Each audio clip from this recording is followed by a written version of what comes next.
Okay, hi everybody. Today I thought I'd go through how to study for your exams.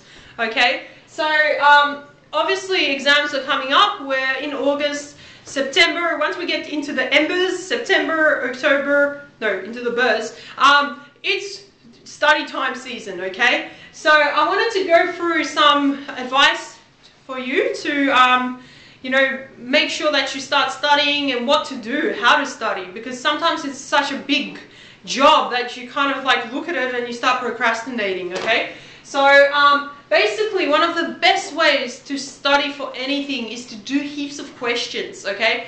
Try not to summarize your notes. It's going to take you forever, and by the time you get to the end of the summary, you'll forget what you did at the start, and then you'll have to summarize again and again, and you're just walking around in circles, okay? So instead of that, I mean, like if you have to make summaries, sure, make them, but questions are ultimately the best way of preparing for any type of exam, because your exam is not going to be how to write the best pair of summary notes out there. It's going to be how to answer questions. So you want to maximize your efficiency, and you want to make sure that you write and do as many questions as possible, particularly in the sciences and maths, okay? Sciences and maths, just questions, okay? English is like different. I don't tutor English personally, so I don't remember how I studied for English. I think I got a 41 in English, but I don't even know. I remember studying on the trampoline or something, so I can't really give you advice on that. Questions, I did heaps of questions for all my exams.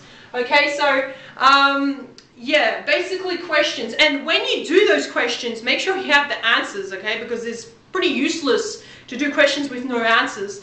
And if you haven't understood something in a test, if you're doing a practice exam and you haven't understood a few questions and you got like a 95 for the practice exam, it doesn't mean that you go, ooh, I got 95, no, I don't need to know those things. Figure out where you went wrong, figure out exactly what you've done that has given you the wrong answer, okay? Don't just leave it, don't ignore it, ask, okay?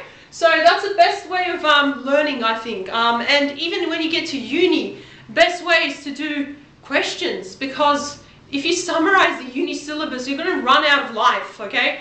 So you don't want to do that, fall into the trap of doing it. Now, I've posted a few YouTube clips up, so that's why you can if you're getting tired of viewing that, you know, page and exercise book, you can look up YouTube. I'm on there, and I can teach you chemistry, I can teach you methods, specialist maths, physics, and biology, and methods, obviously. I've got some summary videos on there, and it's just nice revision to go through the syllabus with someone actually teaching you rather than trying to take the responsibility in your own hands. Keep in mind that when you're at uni, no one's going to really want to teach you on YouTube. It's going to be a lot different, but when you're at uni, you'll figure it out how to study, how studying works for you. Okay, so another thing is to ask teachers, okay? If you haven't understood something, then don't run away from it, okay? It's not going to help you running away from the theory if you don't understand it. Ask a teacher. Most teachers I know are very comfortable with meeting up with you after school or maybe during your lunchtime, just so they can clarify a few concepts with you. Teachers are generally there to help you, okay? So take advantage of the fact that you have teachers around you that want to help you, okay? And of course, doing practice exams really helps you. That's very closely tied in with questions, okay? Practice exams, if your exam is at 9 a.m., all right, 9 a.m. on a particular day, try doing your practice exam at 9 a.m., okay? Now, one of the strategies that I have is there are a lot of practice exams out there for you. There's the official practice papers, the VCA, okay, VCA papers. There are all these different neat companies, and I'm actually making practice papers as well, but that's coming up, so can't guarantee I'll have them in time.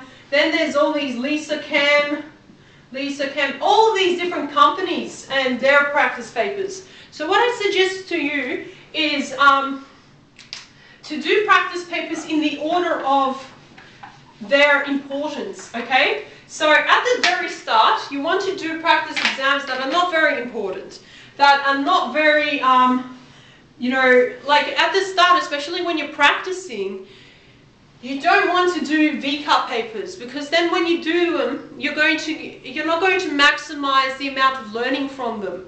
Okay, leave V-cut papers to last. Okay, so maybe first do all the company papers that are out there, company papers, and after you have a very good understanding of basically the theory, then you go on to V-cut papers. And after you've run out of V-cut papers, you can do HSC papers. HSC is from New South Wales. They've actually got quite a few papers out there. Although not all of the syllabus matches the Victorian syllabus, still good questions out there, okay? And you can go to American papers, you can find American practice exams.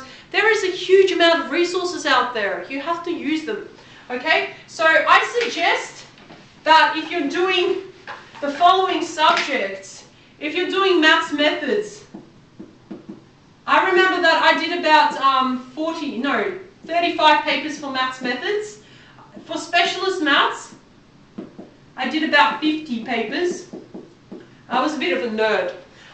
Chemistry, I did about, I think 15 papers. Bio, I did biology in year 11, so I did about 20 papers because I was so pumped for it. English, I forgot how I did English. I think I just did essay writing. And what else am I missing here? Physics.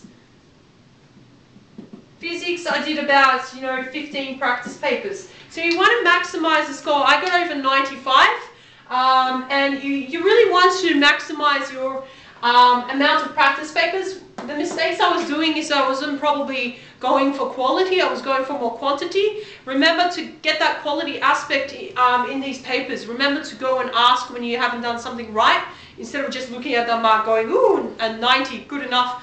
No, it's not, because if you take that 10% and you add it to another paper and 10% of that, then that's already 20% that you haven't understood, okay? So if they make a paper with only those questions you haven't understood, you're going to fail.